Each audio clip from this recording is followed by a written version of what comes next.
Y bueno, vamos a dar ya comienzo a nuestro primer acto, el coloquio, que va a estar dirigido por José Manuel.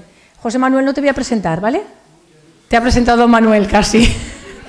Luego ya te presentaremos después. Así es que José Manuel Domínguez Prieto, en gallego, José, esa X no sé cómo se pronuncia. José Manuel Domínguez Prieto. Yo encima soy extremeña, pues imaginaos, para pronunciar eso. Vamos, de nada. Y junto con él en este coloquio van a estar, a ver, según están sentados aquí, Isita Borga. Sube por fin. Es educadora social en la Subdirección de Infancia. Va a estar Gloria Martín. Es profesora de inglés en un colegio público. Profesora de primaria. Héctor Lavín, profesor de religión en un instituto. ¿Y quién falta? ¿Qué tal? ¿Falta uno? Héctor. Ay, Santi, ¿dónde está Santi? Pues aquí. Santi, hijo. Y Santi Álamo, profesor de religión y de ciencias en un colegio concertado. ¿Qué tal? Ahí los dejamos a los cuatro.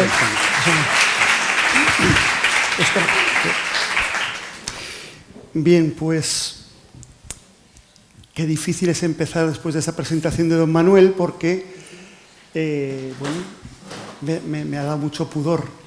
Muchísimas gracias. Muchísimas gracias a los que me han invitado, a Conchi, a don Manuel, por supuesto, a los organizadores, a Del Vives, a SM, y a vosotros por estar aquí y a todos por estar aquí. En una ocasión, en un congreso de educadores cristianos, invitaron a un ponente y a una mesa redonda de personas tan ilustres como las que están aquí a hablar sobre qué es el educador cristiano. Y entonces preguntaron a la audiencia, ¿saben ustedes qué es un profesor cristiano? Y todos dijeron, por supuesto que sí, somos profesores y cristianos, muy bien. Pues si lo saben, no tenemos nada que hacer. Entonces se marcharon. Aún así, en el segundo congreso los volvieron a invitar a todos, ¿no? Y el presentador dijo, mire, me han invitado a que les hable de educación cristiana. ¿Saben ustedes de qué es? Todo el mundo, nadie sabe nada, aquí ni idea. Nada. Muy bien, pues si no lo saben, no van a entender nada. Así que nos marchamos. Y se marcharon. Aún así les invitaron un tercer año. Muy bien, pues me han dicho que les venga a hablar de educación cristiana. ¿Saben de qué voy a hablar? Y así alguien por mitad de la sala levantó tímidamente la mano y dijo, bueno, unos sí y otros no. Dice, muy bien, pues los que lo saben, que se lo expliquen a los que no lo saben. Y se marcharon. Vamos a hablar de educación cristiana. ¿Saben de qué vamos a hablar? Bien. Decía don Manuel algo que yo siento en lo profundo de mi corazón. Estamos en España en un momento apasionantemente crítico. Y no me refiero a los acontecimientos de Barcelona de hoy y de estos días, o a cómo va la política. No, me refiero a nuestra perspectiva cristiana. Porque es cierto que la sociedad ya no piensa y no late en clave cristiana.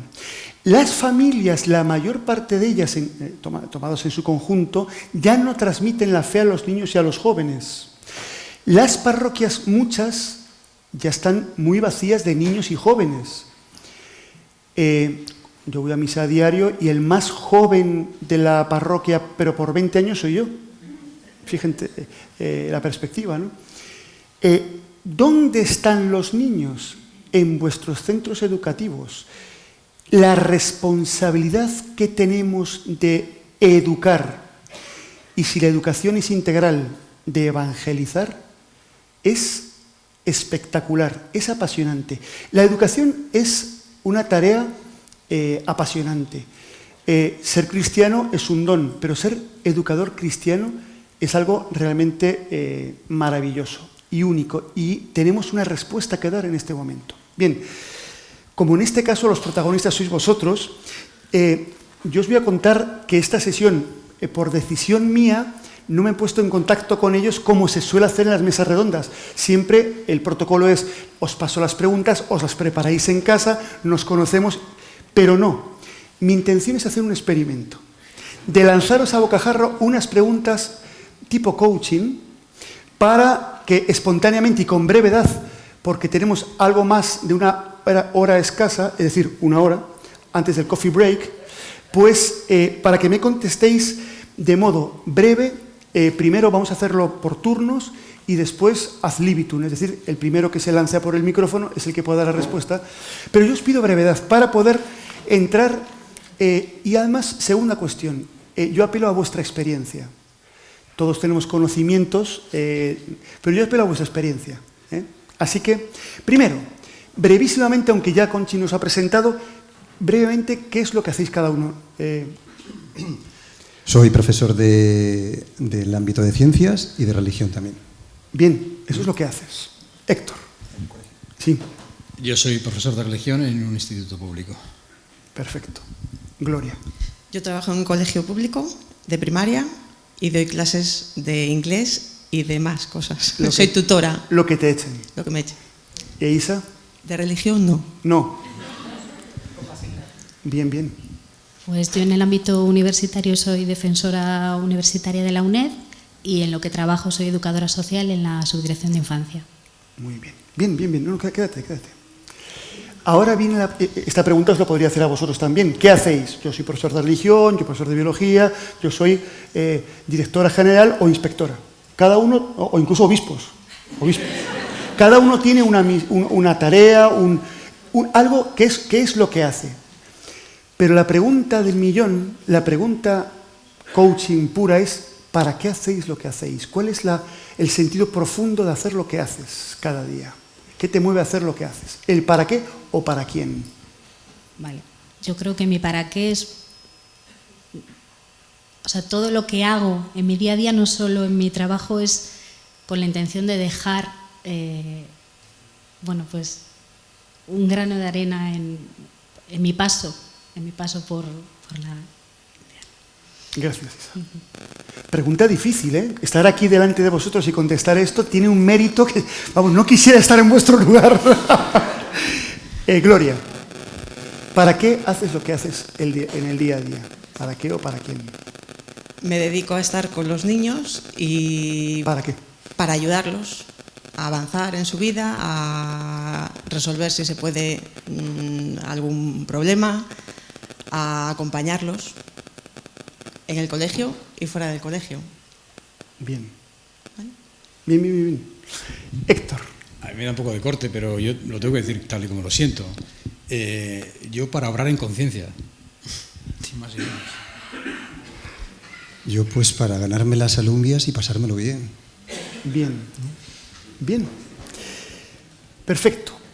Pero ahora os voy a hacer una pregunta, me vais a permitir algo muy poco ortodoxo. Me van a perdonar todos porque esto no es, incluso no es serio hacerlo, pero dada la hora que es bueno con algo rompiente.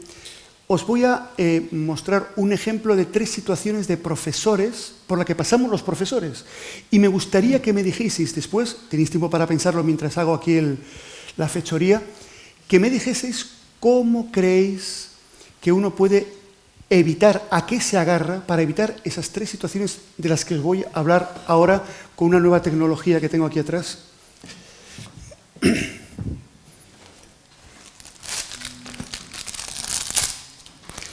Vamos a ver.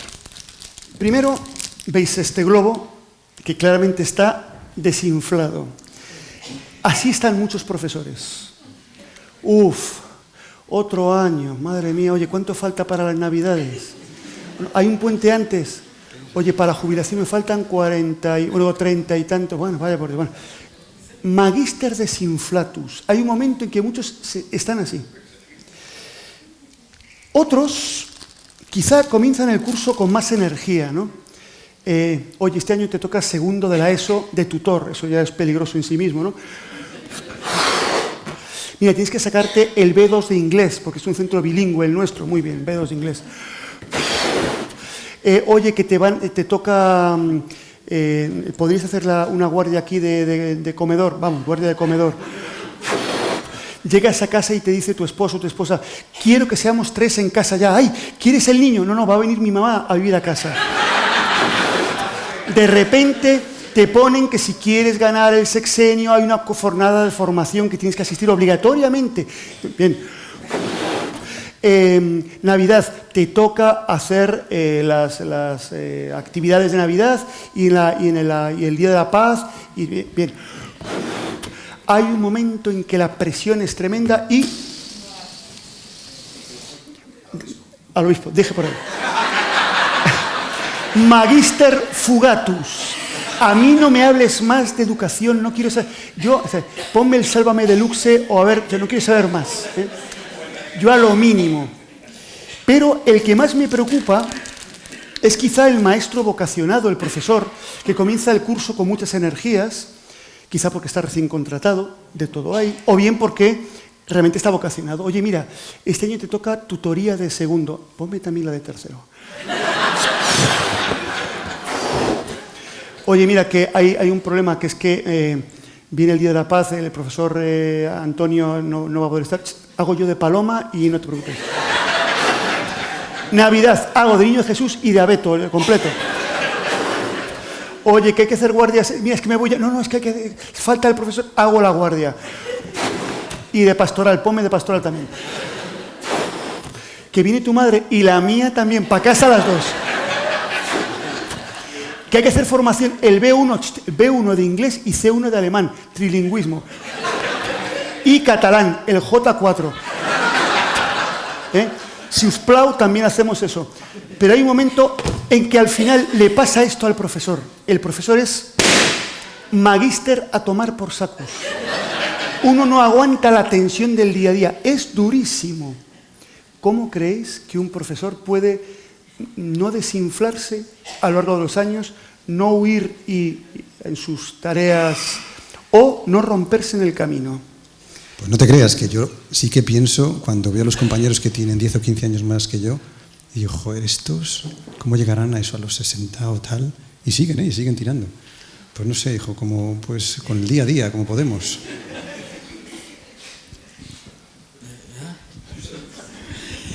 Pensé que te ibas a extender un poco más, pero veo que no.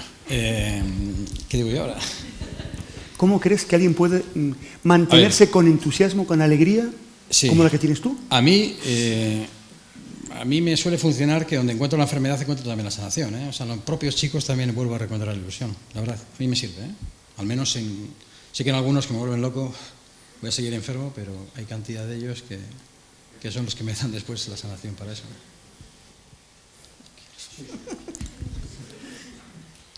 Rezo y pido paciencia y fuerzas para que lo que tenga que hacer lo haga. Y bueno, pues en el día a día, con colaboración y ayuda también de compañeros, por ejemplo, porque a veces no da uno de sí y te puedes ayudar y colaborar con otros. Bien. Pues yo me quedo con lo que ha dicho Héctor del propio alumnado, también con los compañeros y bueno, con buscar tu razón, ¿no? Y recordarla. Bien, voy a detenerme un momento porque acaban de decir cosas importantísimas. Es más, me habéis pisado ya mi conferencia, con lo cual... Bien, primero, el rostro del alumno me reclama. Es decir, no trabajamos en procesos de información, de transmisión. Para eso está Google, seguramente, ¿no? Estamos trabajando con personas y el rostro de esos que están ante mí me impactan. Esperan de mí alguien más que algo, una presencia. Tú has dicho algo importantísimo también. Dice, bueno, es que la clave es, porque uno cuando arranca con el entusiasmo de la juventud. Y el paso de los años, pues tendría que preguntárselo a gente que lleve ya más años, ¿no? Y eso es importante. El acudir a otros compañeros, también lo has dicho tu Gloria, ¿no? Cómo el profesor no puede ser una isla, y el profesor cristiano menos, porque el cristiano lleva el ser comunitario en el ADN. Quien vive en la sociedad neocapitalista, consumista, industrial o posindustrial, es un mundo individualista, pero el cristiano camina con otros. Lo primero que hizo Cristo al salir a su vida pública es buscarse 12 y después muchos más, ¿no? Entonces, el caminar con otros, el preguntar con otros, también has dicho tú, Isabel, ¿no? los compañeros, el caminar juntos, el que haya momentos de encuentro, de fortalecimiento, de enriquecimiento, como profesor y como cristiano. Pero después, decías tú, Gloria, la oración. Cuando uno tiene una vocación como la nuestra, porque es una vocación, es una llamada, toda vocación, si acudís a la Biblia, toda vocación, cuando Dios llama a alguien, todos dicen, ¿y cómo será esto? Esto es demasiado para mí, o sea, pero imposible. Esto me excede, está más allá de mis fuerzas. Con lo cual, no solamente el estímulo del alumno y del compañero, sino la apertura a Dios diaria para que me dé fuerzas. Porque la tarea de educar, si lo que queremos es, si somos conscientes cada mañana de lo que estamos, de la maravilla que vamos a hacer, que es estar con alumnos para transmitirles, te estoy dando la espalda, perdóname, pues un ideal de humanidad y no solo información, necesitamos esa ayuda sobrenatural, ¿no? Gracias. Pero vamos a hablar de eso entonces. Si no fuese el caso de alguno, no pasa nada. Pero imagino que aquí en la sala hay un porcentaje alto de cristianos. Imagino. Lo que no hay es un cristianómetro. No se puede medir. Uno no puede juzgar de otro. Ese es muy cristiano porque va a misa diaria. En Orense hay unas señoras que van de misa, hay varias parroquias que tienen misa cerca, y van de una a otra, pim, pim, pim, pim, y van con 2 rosarios además, o sea, para aprovechar el tiempo, porque acá, ¿no? Entonces, a la vez que la misa van pim, pam, en estéreo, para hacer más presión. Bien, alguien podría pensar, ser pues, un cristiano, pues ese es el que va de rito en rito y tiro porque me toca, ¿no? No hay un cristianómetro, no se mide por cantidades ni por calidades, aunque la santidad de algunas personas sí huele, sí transmiten luz, ¿no? Pero, y tampoco uno se puede juzgar, solo Dios sabe dónde está cada uno respecto del plan y de los dones que uno tiene. Pero sí os pregunto a vosotros, desde vuestra experiencia, ¿en qué incide en vuestro trabajo el ser cristiano? Existe la tentación de la dicotomía, ocurre en muchos, yo lo veo en muchos ámbitos, por ejemplo, hay cristianos católicos de misa diaria, pero que como economista funciona desde parámetros opuestos al Evangelio. Tiene su vida profesional, que es neocapitalista sanguinaria, y en su vida cristiana particular, caritativo, cariñoso y tierno, ¿no? Psicólogos que siguen paradigmas opuestos a la antropología cristiana en su vida profesional y después dan catequesis, son gente... Pero esto es no haber cruzado mi vida profesional con mi fe. ¿En qué incide vuestra fe en vuestra actividad profesional? Bueno, yo actualmente, yo no soy docente, yo soy educadora social y trabajo en el ámbito de la infancia. Yo tengo 2 máximas. Yo siempre, ante la adversidad que me encuentro cada día en mi trabajo, siempre me planteo 2 cosas. Una es, ¿qué puedo hacer yo para mejorar esta situación? ¿Qué puedo aportar en esta situación? Y la otra, que ya es más personal, ¿qué puedo aportar yo desde mi ser cristiana? Entonces, en mi trabajo es muy complicado, muy complicado. ¿Por qué es complicado? Lo que puedo aportar es educar desde mi ser, y mi ser ya comprende mi ser cristiano, mis valores. Perfecto. Ser cristiano en este momento es nadar contracorriente, porque tenemos actitudes, en algunos casos son compartidas por otros, pero en otros casos son realmente originales, escandalosas para otros. Bien, muy bien, gracias, Isa. Pregunta difícil, ¿eh? Imaginaos que tú estás aquí, ¿qué me contestarías? Pregúntatelo. Tenéis que aplaudirles mucho al final. Gloria, ¿en qué incide tu ser cristiana en tu docencia? Pues, por ejemplo, en transmitir esos valores de amor, de cariño, de compañerismo entre ellos. Son de primaria, también entiendo que igual es más fácil por las edades que con edades complicadas en secundaria. Pero bueno, y Por ejemplo, no diferenciar, pues si no soy profe de religión, no hacer eso porque en mis clases no tiene ningún sentido, sino que sí que tiene sentido.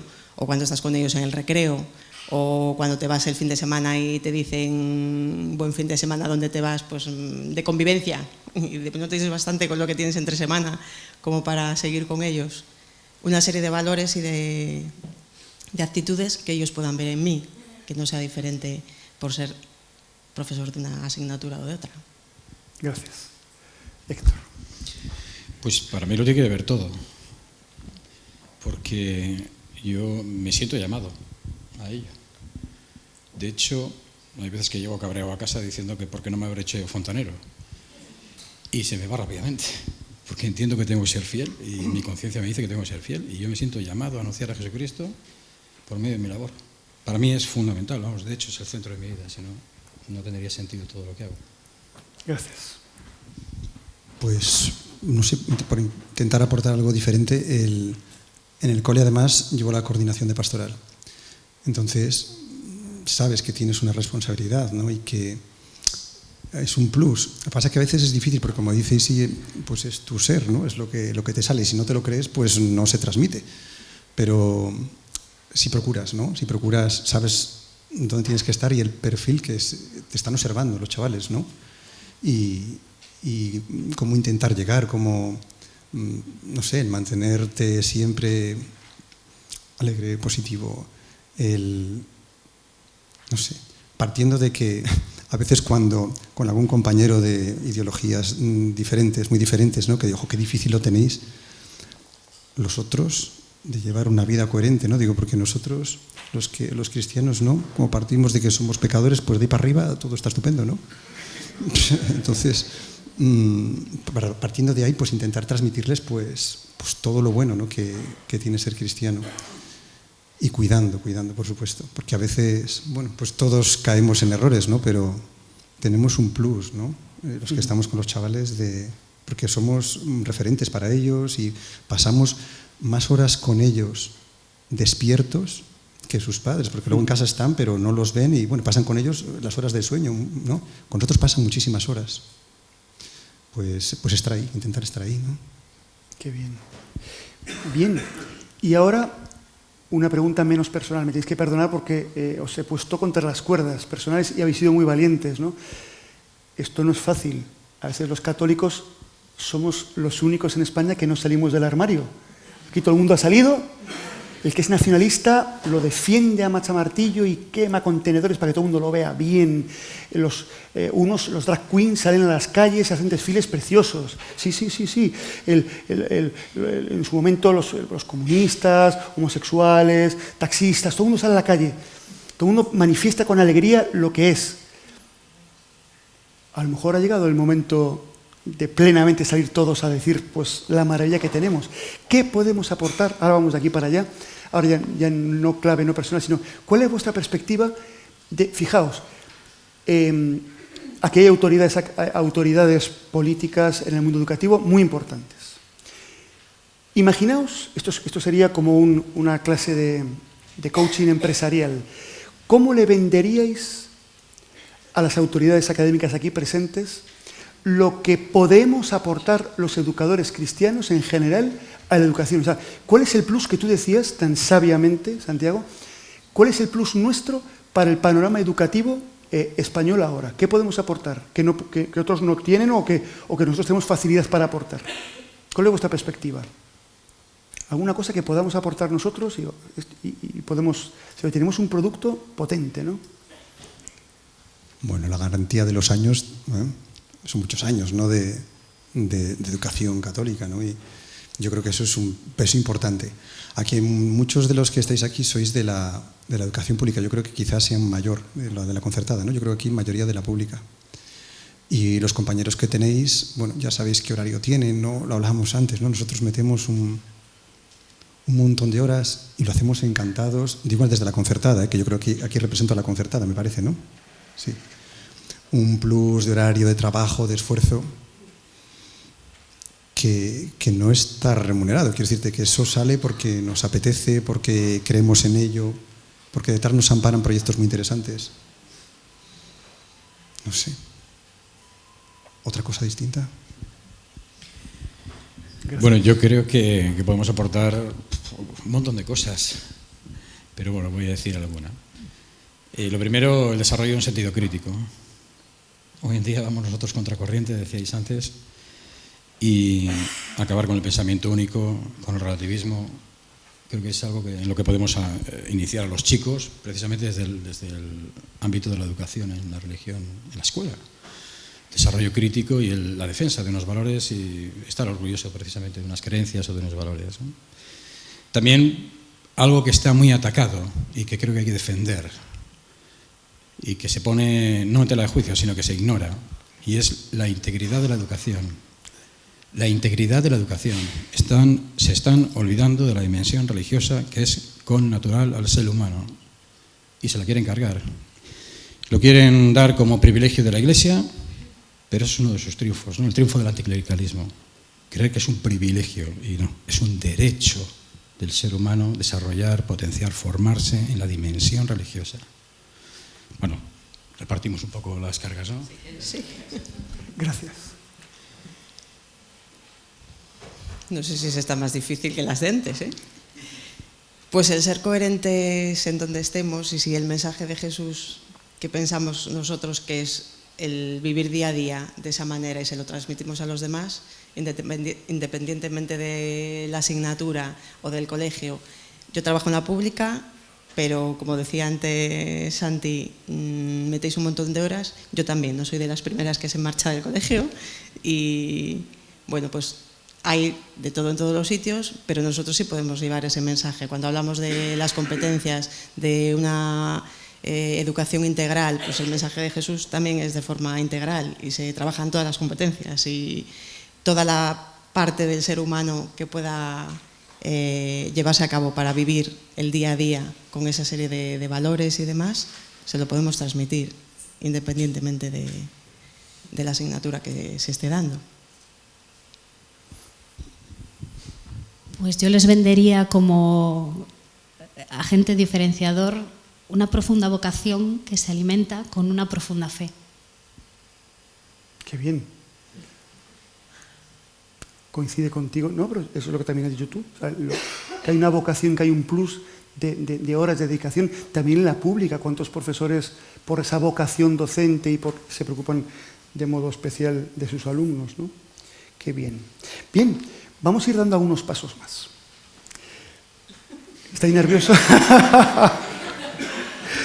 Bien, vamos ahora a descender a lo concreto, al día a día del acompañamiento como educadora social o como profesores, ¿no? Vamos a ver, porque claro, uno pues es muy bueno ir a la fuente, esto que está así muy chuchurrío es mi evangelio de bolsillo, ¿no? Y ver cuestiones concretas que yo puedo aplicar en el aula de mi experiencia de Cristo en el Evangelio, de mi lectura del Evangelio. O sea, aparte de ser, esto no es una crónica, esto es el anuncio de la experiencia que hicieron los primeros cristianos de un Cristo que marcó sus vidas, ¿no? Me gustaría que me dijeseis, en vuestro trabajo concreto, ahora con algo de más de espacio y pudiendo interpelaros ahora entre vosotros, a la hora de atender al alumno, como cristianos desde el Evangelio, ¿en qué incide de modo concreto en el trato con él? O sea, estilos de trato con él, propuestas de acción con ellos. Es decir, ¿cuántas veces? Yo he sido 31 años profesor de filosofía en centros de enseñanza media públicos, ¿no? ¿Cuántas veces he encontrado compañeros muy vocacionados, pero alguno que siempre decía, a mí no me pagan por eso? Yo doy mi clase, mi asignatura, y la dan bien, pero nada más. Por ejemplo, en las tutorías, que hay un plus de acompañamiento, ¿no? Entonces, me gustaría que me dijeses, tú como educador social y vosotros como profesores, aspectos concretos como cristiano que os sentís movidos a hacer con los alumnos siguiendo el Evangelio. Es que esto es un tema que está en el Evangelio. Y seguro que tenéis, cualquiera de vosotros, ya podemos, ahora ya acceso ad libitum, acceso libre, y además nos podemos interpelar, ¿no? Eso lo tengo claro porque lo hemos estado hablando antes de empezar esto, que por los trabajos de cada uno, y es totalmente evangelio, ¿no? Nos atraen especialmente los alumnos, vamos a decir, que tienen más dificultad. Los alumnos que nos presentan un reto, ¿no? Y decíamos, pues para eso vino Jesús también, ¿no? No vino para, claro, ¿no? De alguna manera, ¿no? Nosotros igual no estamos para solo dar clase a los listos, ¿no? Para que me entiendas, ¿no? Los alumnos que nos suponen un reto en el día a día, que además son el motor de nuestro día a día, y yo creo que eso es lo más, ¿no? Es que lo estábamos hablando justo antes de empezar. Pues fíjate, ella trabajadora social, pues tela, ¿no? Pero luego en las aulas es que lo tenemos, ¿no? Y con qué, dónde te vuelcas más, ¿no? ¿Dónde lo disfrutas más, ¿no? Y dónde aplicas más el evangelio, pues en estos, en los que más nos necesitan. Cuéntanos una cuestión concreta de tu experiencia personal, que exceda la pura clase estándar en el aula, alguna actividad. Ese alumno que es eso, de segundo de la ESO, como tú dices, ¿no? Ese alumno que tiene una situación personal complicadísima, que tiene dificultades de aprendizaje, que aparte tiene todos los síndromes estos ahora, que bueno, es que es horrible, ¿no? Y que sales de clase de verdad, aunque sea primera hora, es que sales y dices, me quedan 5 horas todavía, y dices, es que me ha absorbido, y ha sido porque el resto de la clase es normal, ¿no? Y, o sea, una cosa, pues, sin más, pero este chaval encima, y todo lo que preparaste el día anterior era pensando en el resto era fácil, ¿no? Era trabajo fácil. Yo creo que es lo que vino a hacer Jesús, ¿no? Vino para quien más necesitaba, ¿no? Entonces, por eso lo tengo muy claro, porque lo hemos hablado antes, ¿no? Y pues fijo, ¿qué es esto? No es esto, es uno de nuestros motores más importantes, ¿no? Los que más nos necesitan. Yo sé que todos, pero como cristianos yo creo que nos volcamos especialmente en estos casos, ¿o no? Yo creo que sí. ¿Qué más? Perfecto. Pues yo creo que hay que señalar sobre todo el plus que tenemos que poner, ¿no? Lo decía don Manuel en el inicio de curso, este año, y lo ha repetido antes también, y lo hemos dicho ya por activa, por pasiva y por perifrástica. El profesor de religión, en mi caso, el profesor cristiano, el de todos los que estamos aquí, tiene que tener un plus, y es el de no cumplir solamente con los derechos y las obligaciones que tiene legales, sino que además tiene que entregar parte de su vida en la escucha, tiene que entregar parte de su vida en la acogida. Uno no puede ir por ahí, tiene que ir sonriendo si quiere sembrar, ¿no? Y casos concretos, si quieres te pongo un caso concreto que a mí me ha ocurrido. Yo hace unos años tuve que pedirle al secretario, me dejaron un huequecito para tener mi departamento, soy un privilegiado, profesor de religión en un instituto de secundaria con un lugar. Tengo que decir que soy privilegiado. Y le tuve que decir que si me ponían un cartelito que pusiera religión, no departamento, porque somos para departamento, bueno, no soy ni departamento, tenemos que hacer de departamento, pero no lo somos. Y pusiera allí religión para que pudieran acudir a alumnos que me buscaban, simplemente por el hecho de a veces desahogarse, nada más que eso, por desahogarse, o por preguntarme, porque necesitaban orientación, o porque sabían que yo paraba y les escuchaba, lo cual llevo mucho tiempo, ¿no? Fue al principio una sorpresa, pero luego ya fue, o es, algo cotidiano. Entonces le tuve que mandar que pusiera el cartelito de religión para que los chavales supieran dónde estaba yo. Y allí vienen. No voy a decir si muchos o pocos, vienen los que tienen que venir y los que me buscan, y si no por el pasillo me paran también. Pero creo que eso es un caso concreto, ¿no? O sea, que no es porque yo de religión, ni porque sea profesor de matemáticas, sino porque es precisamente mi carácter cristiano el que me mueve a ello. Gracias.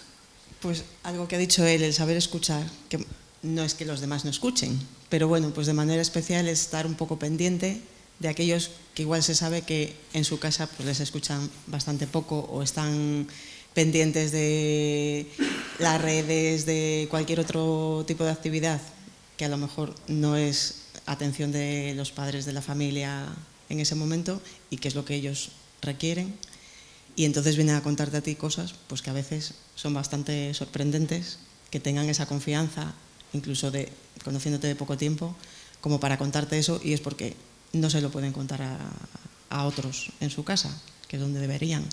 O por ejemplo, pues algún niño, alguna niña con problemas en sus familias tema económico y demás, detalle así muy sencillo, pues que vengan a la hora del almuerzo y que sea de continuo el que no tengan algo para almorzar. Pues igual todo el mundo lo hace, y si no lo hace todo el mundo, pues te fijas y a lo mejor el día siguiente le llevas tú unas galletas, por ejemplo. Detalles que ellos a lo mejor, pues en ese momento no se atreven a pedir, no se atreven a decir, pero que tú sí lo puedes hacer porque lo ves. No sé qué más. Una cosa nada más que saber. He hablado de los chicos, pero estoy convencido de que la mayoría tiene esa experiencia. También con los compañeros. De eso es que me gustaría la siguiente ronda hablar de eso, porque seguro que a muchos os inquieta, ¿no? Es decir, que a veces uno se siente en minoría, aunque por eso es muy bueno salir del armario y empezar a ser líder, ¿eh? Lo que tú estabas contando ahora. ¿Qué paso damos nosotros, ¿no? Gracias. Y luego, cuando ves esas características de cada uno, por ejemplo, el comunicarlo a los demás también. Igual otros compañeros lo han visto y pasan de largo, o bien no se han dado cuenta, y eso es en beneficio de los propios alumnos. Entonces, el comunicarles esas cosas para que el resto también esté un poco pendiente. Pues yo de mi día a día diría la consciencia y la reflexión, porque bueno, el trabajo del educador social implica una intervención socioeducativa constante, ¿no? En mi caso, ahora estoy en el punto de encuentro familiar, entonces recibimos a los menores para que ejerzan su derecho a ver a sus progenitores, y bueno, tú puedes hacerlo de muchas maneras, ¿no? Pero por eso te hablo de la consciencia, ser consciente de esa acogida, ser consciente de esa escucha activa, darle ese tiempo suyo de respuesta, ¿no? Todo eso desde una manera consciente y reflexiva, ¿no? Todos los días hacerte esa autoevaluación de decir, ¿realmente estoy aplicando esto? Gracias. Al principio, Juan José Echevarría, el representante de Del Vives, citó una imagen muy bonita, el proyecto H29, del que quizá os hable un momentín al final en mi intervención. Los Hechos de los Apóstoles, el libro del Evangelio, acaba en el capítulo 28. ¿Pero por qué ha hablado él de H29, Hechos 29? Porque nosotros, cada uno de los que estamos aquí, tenemos un papel único que o lo desempeñamos nosotros o no lo va a hacer nadie en el proceso de evangelización, en la historia de la evangelización, que sigue, no se acabó con la muerte de San Pablo, la continuamos nosotros.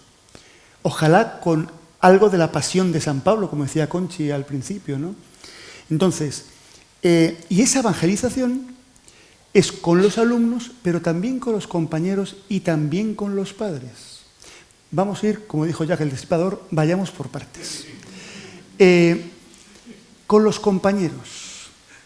A veces tenemos compañeros que no son cristianos. Es más, que haya un congreso de educadores cristianos es algo, una anomalía en este momento, porque somos minoría, claramente, ¿no? En España.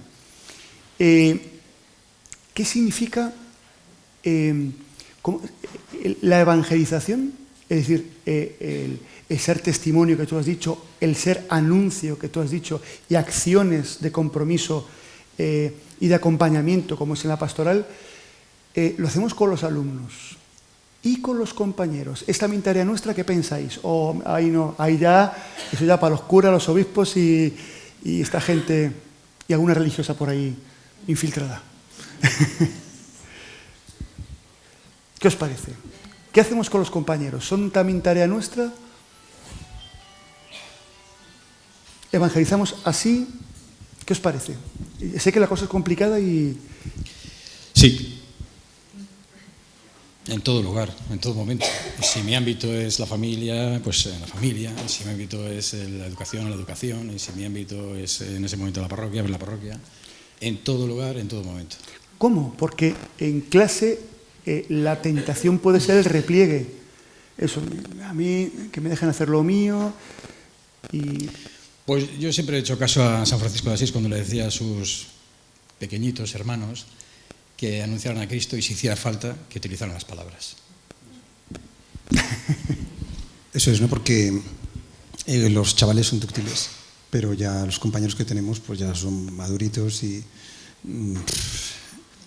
quizá solo podemos llegar a ellos a través de testimonio y ser muy pesados, anunciar, ¿no? Como decías, y el testimonio, pero esos son adultos con las ideas en principio muy claras, ¿no? Entonces, si no están por la labor, eso sí.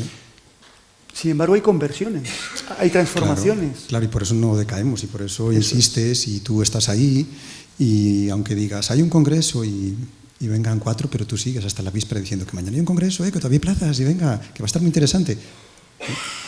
Y estamos continuamente anunciando, ¿no? Yo creo que todos. Y sobre todo el testimonio, ¿no? Porque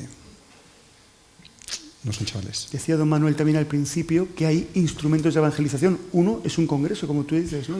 E invitar a un congreso es, oye, ven y verás.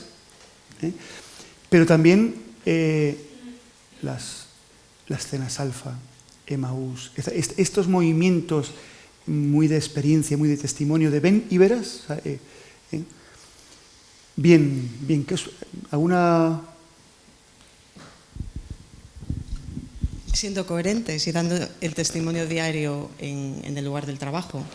El año pasado, por ejemplo, tuve la experiencia de una experiencia piloto de cenas alfa, pues el comentarlo como quien comenta otras cosas, pues porque es igual algo desconocido, también lo era para mí en su momento, pues aunque estemos en el colegio, lo mismo que se hablan de otras cosas, o eso, o este congreso, o cualquier actividad que haya. Igual hace unos años, al principio de todo, te daba un poco más de vergüenza, pero luego pues como que te vas acostumbrando y bueno, pues es tu día a día, es tu vida, pues cuando sales, ¿a dónde vas? Pues uno de comida, otro de cena familiar, otros de viaje y otros de convivencia con chavales o de algún tema pastoral, pues el decirlo. O de verano, ¿dónde te vas? Pues unos se van de crucero y otros a la JMJ. Pues el día a día, y si te conocen, pues al final van viendo pues eso, que se sea coherente con lo que uno vive. Los chavales tienen un radar muy especial para la coherencia, ¿eh? Enseguida detectan quién se la está intentando vender y quién no. Efectivamente. No escondiéndolo. Yo, por ejemplo, siempre me he sentido muy orgullosa y siempre, no sé, igual he ido de loca por la vida, pero siempre he manifestado que soy creyente, que soy cristiana y todas las cosas que hago relacionadas con mi parroquia o que voy a adorar o no lo sé, nunca lo he escondido porque me siento muy orgullosa de ello. Y también predicar con el ejemplo, ¿no? Nosotros somos el ejemplo, educamos a través del ser, ¿no? Y como yo siempre me lo aplico, siempre cuando, bueno, también he sido docente, a mis alumnos siempre les decía, no os preocupéis si en algún momento dado vuestros niños, ¿no? Como decía la Madre Teresa, no os están escuchando porque ellos os observan todo el rato. Pues nosotros lo mismo, todo el rato, siempre que estamos con ellos, somos el ejemplo de los padres, somos el ejemplo de los niños y también de nuestros compañeros. Qué bonito, gracias. Hay un dicho oriental que dice, yo no voy al maestro a escuchar qué dice, sino a ver cómo se atan las sandalias, ¿no? Es decir, que me importa la persona, el que nosotros seamos luminosos, que seamos convencidos de lo que hacemos, que seamos radiantes, alegres, eso es atractivo, es transmitir el Evangelio por atracción, ¿no?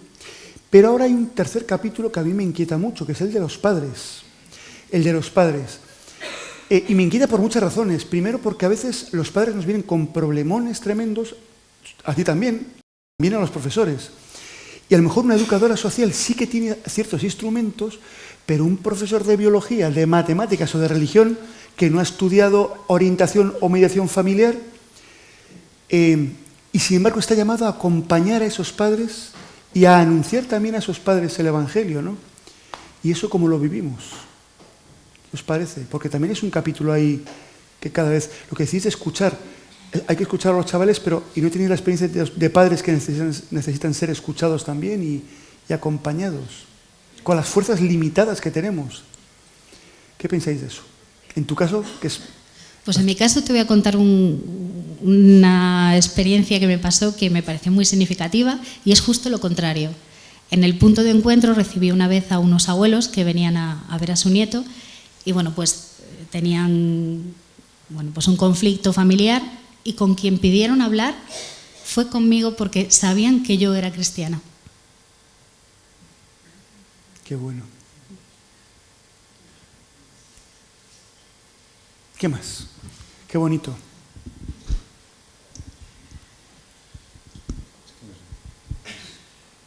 En el ámbito que yo me muevo, el contacto, tengo que reconocer que es poco, el contacto con los padres. O sea, poco, podría ser mucho, pero la realidad es que no hay... Eso es uno de los retos que tiene también la educación pública en ese nivel, al menos en secundaria, ¿no? No es tan fluida la relación como debiera ser.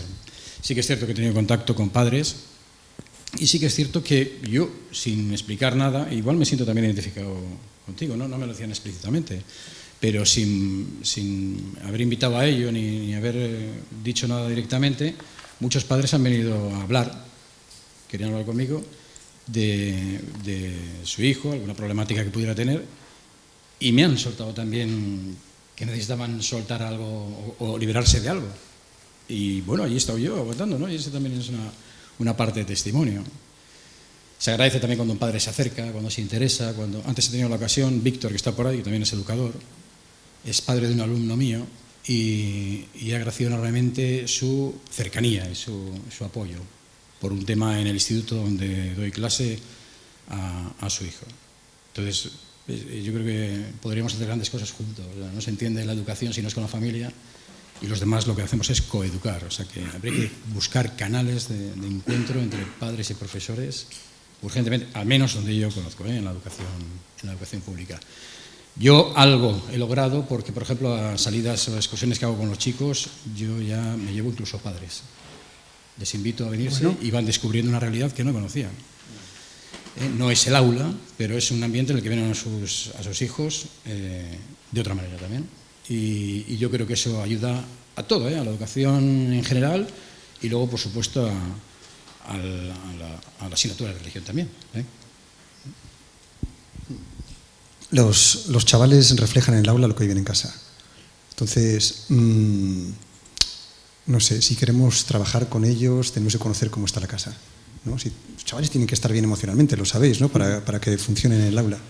Entonces, tenemos que conocer los padres. No podemos estar dando clases a chavales. Yo sé que a veces estamos sobrecargados, que tenemos un montón de alumnos, pero tenemos que tener una idea de cómo funciona, ¿no? O sea, todos lo hemos visto, ¿no? Cuando un chaval, ¿qué le pasa? Si este el año pasado estaba bien, ¿qué le pasa este año? ¿No? Y rascas un poquito, ¿no? Estoy pensando en aquella niña de, ¿qué le pasa a esta, no? Y ya vino la mamá, ¿no? Y venía, me fui a dar la mano y dice, no, la mano no, que tengo un dedo roto. Y digo, bueno, ¿y qué tal todo? No, todo bien, pero seguro, porque mira que tu hija acabó contando que aquel dedo no se le había roto ella, ¿no? En casa había pues cosas que luego transmitían los chavales en el aula, ¿no? Veíamos que aquella niña estaba muy rebelde, que estaba violenta. Tenemos que tener ese radar continuamente abierto y estar muy pendientes, porque si en las reuniones de principio de curso se nos llena la boca diciendo de que esto es coeducación, vosotros y nosotros, ¿no? Pues hay que aguantarlo en enero, en febrero, en marzo, durante todo el año, estar pendientes y tirar de las familias. Y a veces los chavales sabemos que están solos, muy solos, ¿no? Pues tenemos que insistir, acercarnos a sus familias, decirle, oye, que son vuestros hijos, venga, que yo os ayudo, pero tenéis que estar también ahí vosotros, que si no, esto no funciona, ¿no? Perfecto, esto es importantísimo, ¿no? Me parece fundamental el estar, relacionarnos con los padres y tener de vez en cuando, pues eso, reuniones con ellos. Muchas veces quien más necesita que vengan sus padres a hablar, quizás son las familias que no vienen, e intentas buscar por todos los medios el acercamiento a ellos. Otras veces sí que vienen y también, bueno, pues es gratificante que te digan en algún momento que agradecen tu labor y que además pues ven que transmites unos valores como los que ellos intentan inculcar, que a veces a ellos no les hacen mucho caso y basta que lo digas tú como profesor para que les parezca de otra manera y se lo tomen más en serio. Y luego pues hay muchas dificultades ahora mismo en muchas familias Y entonces eso sí que lo tenemos que tener en cuenta con nuestros niños, porque su situación pues es esa y repercute en sus estudios, en clase. Isabel, ¿querías decir algo? Y ahora llegamos a un momento de experimento. Preparaos. Es con ellos, pero es para todos nosotros. En este proyecto que os he hablado, de H29, que estamos articulando y que me gustaría pues, que lo conocieseis en su momento, ¿no? Pero se trata de tomar conciencia de lo que hemos estado hablando aquí, de cuál es mi vocación, de por qué yo estoy en esto, que seguro que cada uno ha llegado por razones muy variopintas, pero una vez que estoy en esto, siento que estoy haciendo algo grande, ¿no? Que me siento bien, que me siento alegre, que crezco como persona. Vamos, el experimento es el siguiente. Quiero que vosotros, y todos nosotros, pero yo se lo voy a preguntar en voz alta y a vosotros en voz baja, quiero que penséis al menos, o sea, en una persona que haya sido para ti un gran maestro personal, que ha marcado tu vida. Seguro que hay muchos, desde pequeñitos hasta la universidad, de enseñanza reglada o no reglada. Un gran maestro, ¿lo tenéis ya en el corazón y en la cabeza? ¿Vosotros también? Alguien que haya sido muy importante para vosotros. Seguro que hay muchos. Quedaos con uno o con una. Me gustaría que dijeseis, si queréis, su nombre, pero también sus cualidades. ¿Por qué te impactó tanto esa persona? ¿Por qué te ha marcado tanto? De alguna manera, fijaos, hay, me perdonáis, una pequeña historia. Los iraníes, antes de ser musulmanes, eran mazdeístas. El mazdeísmo es un enoteísmo que dice que hay un dios fundamental, Ahura Mazda, y hay dioses intermedios. Y uno de los dioses intermedios es el dios Ras, que lo que hace es, cuando alguien muere, el cuerpo se queda unos 2 o 3 días, el alma queda en torno al cuerpo unos días, y después va al puente de la retribución que está entre el más acá y el más allá. En el puente hay un dios intermedio, dicen los mazdeístas, que le pregunta qué es lo que ha hecho con su vida. Allí le muestra un enorme tapiz, su vida se convierte en tapiz, si el tapiz está completo pasa para allá, y si el tapiz está incompleto vuelve para acá. Bueno, pues hubo un rey que hizo grandes cosas y, como suele pasar, acaba de salir la noticia ahora en el Nature, ¿no? Que se ha demostrado que al menos, o sea, que más o menos la estadística es que hay una muerte por persona, ¿no? Asegurada, ¿no? Bueno, pues se murió. Y el alma pasó al puente de retribución y enseñó su tapiz. El dios intermedio, Rash, se quedó impresionado. ¡Qué maravilla, qué espectacular! ¿Cuántas obras has hecho? ¿Cuánto te has entregado? ¿Cuánto has construido? Oye, ¿quién te ha ayudado? Dice, ¿cómo que me quieres quitar a mí ahora mérito? Yo soy un self-made man. Esto lo he hecho yo con mi esfuerzo. Yo me merezco pasar al otro lado, no me vayas aquí. Pero aquí, hombre, algo tendrás que agradecer. No, de ninguna manera. En ese momento se abrieron portezuelas celestiales y salieron todos sus profesores. Y cada uno se fue llevando los hilitos que le fueron aportando para que él tejiese su tapiz. ¿Con cuántos hilos creéis que se quedó? Con ninguno. Contamos también a los padres y abuelos como maestros de vida, ¿no? Con ninguno. Se quedó con el bastidor. Y en ese momento se odió al dios Ahura Mazda, que eso se lo he dicho cuando nació, trae para acá. Y se quedó sin nada. ¿No? Bien. De los hilos de vuestra vida que os ha dado algún gran maestro, contadnos cómo era ese gran maestro y quién era. Contadnos con toda la emoción que podáis quién era esa persona que tanto te ha marcado. Puede ser viva, difunta, quien sea. Quien quiera empezar. Yo lo tengo claro, don Jesús, ¿no? Porque soy nieto, hijo, sobrino, primo, hermano, esposo de docentes. Y Jesús, mi padre. Yo me levantaba a las 9, y me emociono de verdad, porque me levantaba a las 9 para ir al colegio, estaba muy cerquita la escuela, vivíamos en una casa de maestros, y mi padre ya no estaba en casa. Y yo muchas veces me acostaba y mi padre no había llegado del colegio. Y vivíamos a 50 metros, ¿verdad, Elena? Muy cerquita. No le eché nunca de menos. pero cuando se jubiló y le hicieron homenajes y vinieron cientos de personas, yo también era ya más mayor, ¿no? Y me di cuenta de lo que le quería a la gente, ¿no? Siempre fue un hombre porque vive, ¿verdad? Muy paciente y siempre con una sonrisa en clase, un gran profesional. Pero de verdad que emociona, ¿no? Porque le has compartido con todo el pueblo, ¿no? Maestro en 40 años en una escuela de pueblo en Solares, en Valdecilla. Y te das cuenta que dio toda su vida, porque hasta comía allí, ¿no? Porque era el encargado del comedor también y no le puedo reprochar nada. Y aunque no le veía, de lunes a viernes no le veía prácticamente, ¿no? Pero, bueno, una vocación total, ¿no? Entonces, es todo. Gracias. Pues no he podido evitar que pasaran por mi cabeza y por mi corazón mi padre y mi madre, pero no voy a hablar de ellos. No son maestros, son padre y madre, gracias a Dios.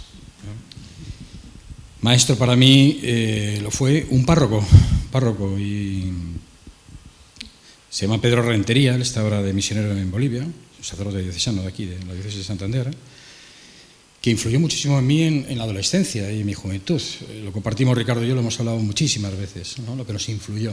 Con el tiempo descubrimos que tenía sus defectos y descubrimos que era un ser humano, claro, y vimos que nosotros también los teníamos.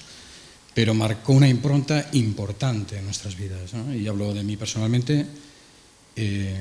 Fue maestro en muchas cosas, pero fue maestro en la fe o acompañante en la fe. Fue maestro en la paciencia, en la buena voluntad, fue maestro en el amor también, un hombre con muchísimo cariño, especialmente hacia los más jóvenes, ¿no? Y hacia los chavales.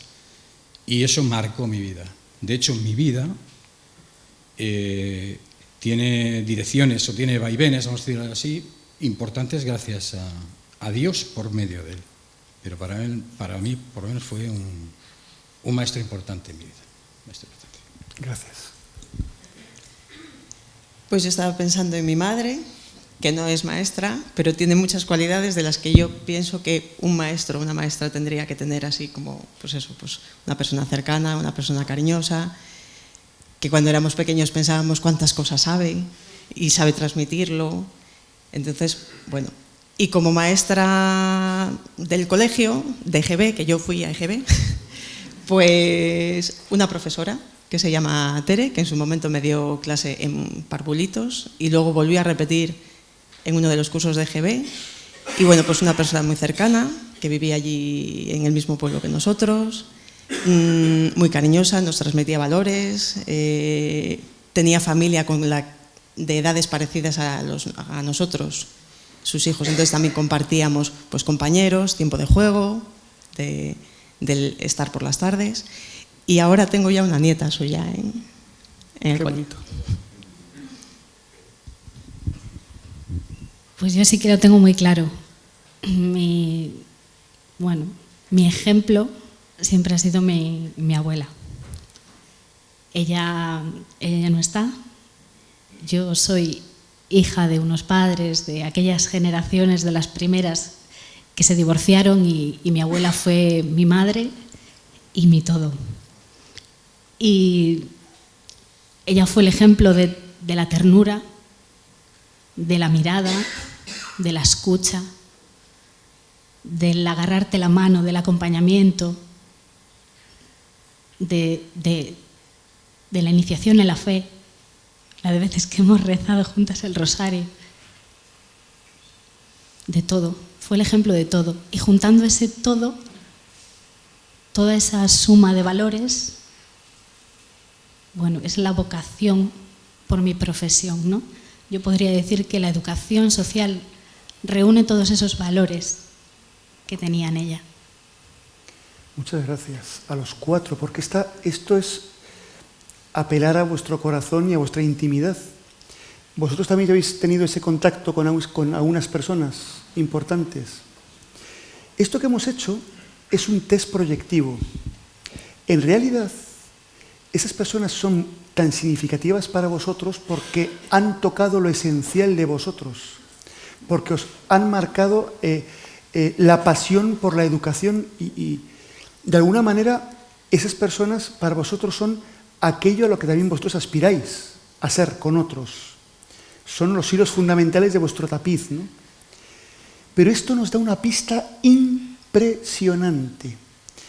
Si, gracias a tu padre, gracias a ese sacerdote, gracias a tu madre y gracias a tu abuela, sois quienes sois, hay niños que en parte van a ser quienes están llamados a ser gracias a vosotros, gracias a vosotros.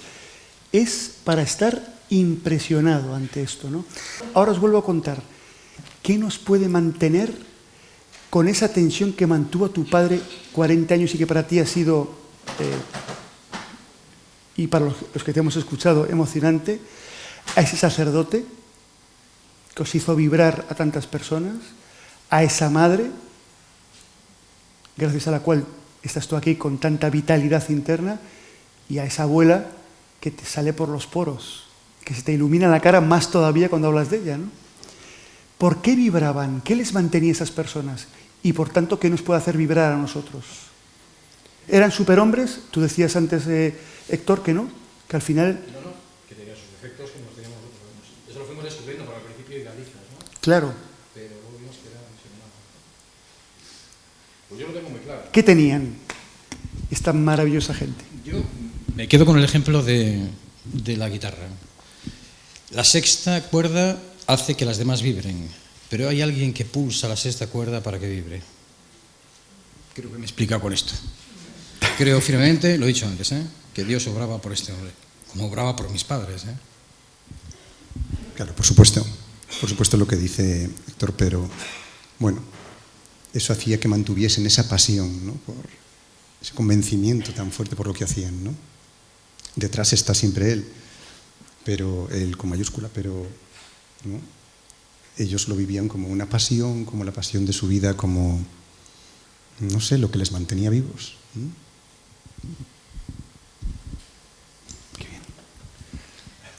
Pues lo mismo, es el centro de su vida, donde se pueden agarrar cuando hay dificultades, donde encuentran la ilusión, la esperanza.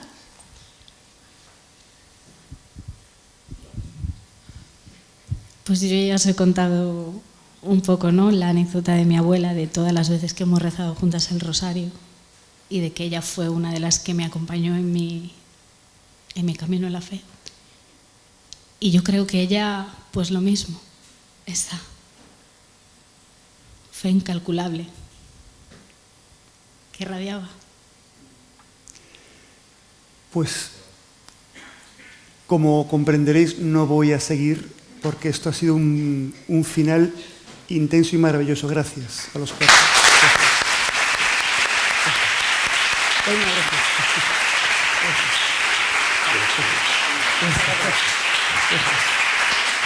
Gracias. Hola, señores. Gracias. A ti y a tu abuela. Bueno, muchas gracias. Muchas gracias. Bueno. Casi lloro. Muy bien, chicos, gracias.